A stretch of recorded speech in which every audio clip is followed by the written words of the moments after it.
Yeah, to your point. So Sandbox is really all about bringing together the most promising young innovators around the globe. So people who have had a real local impact already, but then who now need the next push to really become global role models and to make their ideas happen on a bigger level.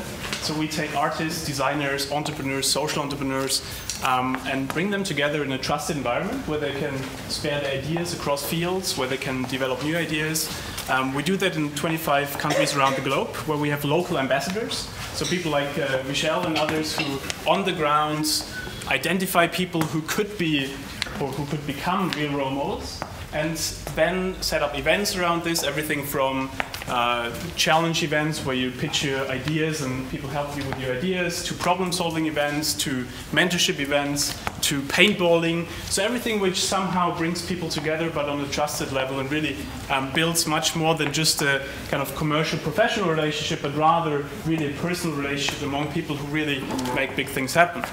And we connect that then globally. We'll probably come to that later in the discussion, how we then globally connect these innovators so that when you come from New York and you want to go to Beijing, you have people on the ground who have a couch for you to crash, you have people on the ground who have a co-working space and so on. So that literally you have a global family where you can retreat to and where you know that by proxy, as this is a member of Sandbox, you can trust the person. And I think the whole issue around reputational capital will probably come back to later, that as a proxy of the brand, then you put a certain trust in the person. Which actually comes to, I think, so when we thought about that the last years in terms of trying to reflect a bit on how do you grow communities, how do you grow organizations, how do you make people empowered, but not only in terms of first push, but rather in a more sustainable way. I think there were 5, 6 pillars which we tried to understand better. So the first one was the question of purpose. Why do we do what we're doing? Right? I think a lot of organizations, some of you might have come across this Simon Sinek talk about most organizations starting with a what versus starting with a why. That usually when you have the really interesting organizations, they have a very clear why. Why do we do what we do, and why is that relevant to you, and why can you be relevant for that? So when you look at something, who of you came across TEDx Volcano? No? Yeah? So basically TEDx Volcano was an event which happened 3 years ago here in London, which was a sandboxer from San Francisco. And he knew basically no one in London, and he said he was at the Skoll Forum in Oxford. And that was the day where they all came back from Oxford, but then unfortunately this volcano with this unpronounceable name broke out, and they were basically all stuck in London, right? Like Jeff Skoll, all these amazing people, all stuck in London. So what Nathaniel said as well, I have to do something. All these people would have had meetings now in San Francisco and around the world. Now they're in London and they literally have nothing to do. So why not organizing an event where we bring them all together and then make a party? And so what he did within 30 hours, he set up a full-fledged TEDx conference with speakers including Jeff Skoll, with 10,000 people on the recorded live stream, with 200 people in the packed Hub King's Cross actually, with a wait list. And the interesting thing there was that I think the story of Nathaniel is actually also a story of the pillars. And the purpose pillar was he had an idea to link something where he said, there is a clear purpose, all these people are lost here, we need to do something, and you can be part of something bigger here in terms of really putting people together to organize this thing. So purpose was the one thing.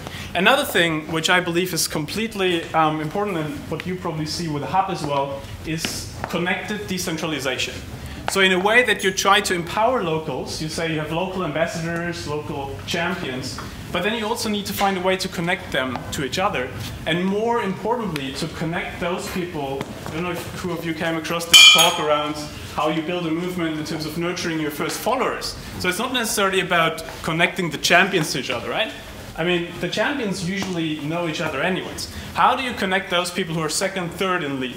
So how do you build the platforms for that? So I think some of the things we've been seeing there is having global ambassadors, for example, so people who are responsible for certain topic areas or who are responsible for certain themes. So to really get a better feeling of how people can actually globally connect to each other while being locally empowered. So TEDx Volcano, for example, only happened because TED said, okay, well, I grant you guys the license on the spot.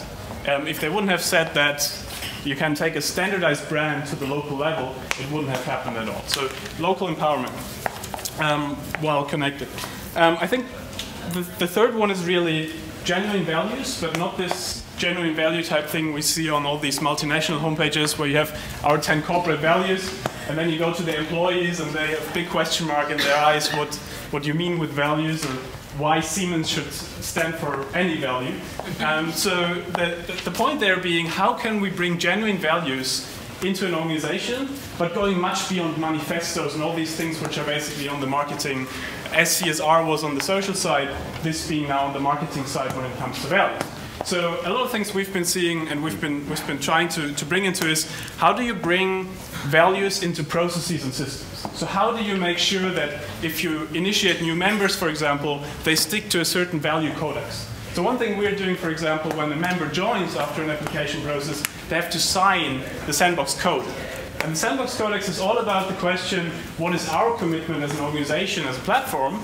We provide the platforms, we provide the resources and so on, but also the commitment of the member.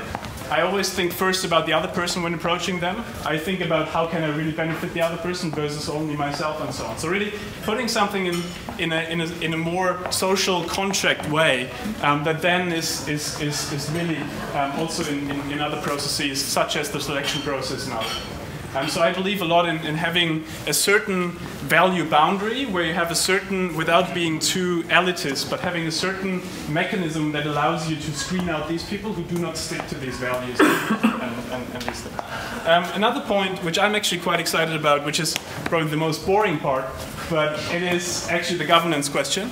And actually the question of how do we understand in a network world that most of the governance mechanisms that we developed for centralized hierarchical organizations do not work in a decentralized world. So how do we understand that we have to get away from hierarchical accountability and centralized bodies to a decentralized way of those of you, I don't know if someone came across David Stark at Columbia? No? He's a brilliant guy. He's a sociologist. He's the dean of the Columbia Business School sociology department. And what he does a lot is he's looking into hierarchies. So he's looking into these mixture type things between a semi-hierarchy, so something like where you have a global brand, similar to the hub, so where you have a global brand, but then you have a network structure and a network mechanism. And what he works a lot around is the whole point around lateral accountability. So how can I have peer-to-peer control versus people supervising people down? And something which I find most interesting there is that if you build platforms that are visible enough and where people can build reputational capital around areas, they self-observe themselves. When you look at some of the really interesting movements from Grameen to others, what they employ is social norms on the ground, people regulating each other versus having a centralized body who's looking into it. Like the simple example is a microfinance where you don't lend to an individual, but you lend to a group, and if one individual messes it up, the whole group by proxy is responsible for it. So really initiating a certain idea where you have platforms that are transparent enough that people control each other versus being controlled from the top. And the last one I think is really understanding that online and offline are not substitutes, like what is the case in most organizations still, but rather complements, so that they really are not there to say, well, we either do a campaign online or we do it offline, or we try to somehow do it, I don't know, after another linear.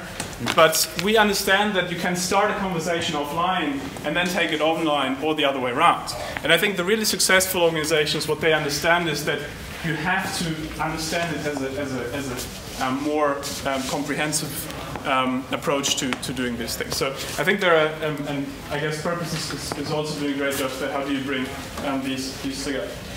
So that's, I think, the major trends. And my key interest in the whole kind of movement building, community building aspect is really, I think it's very similar to the entrepreneurship, social entrepreneurship sector. That people focus a lot on setting up things, but not so many actually focus on how to actually sustain that in the long run. Because I feel there's always this kind of founder syndrome, yes, let's all set up things and I can call myself a founder, but how do you actually then sustain that over the long run? And how do you build the mechanisms that make it independent from the founder? I mean, when you look at some really interesting organizations, you know once the founder dies, the organization will die. And so the key question becomes, how do you sustain the organization beyond the initial founders and make it really sustainable? Thank you.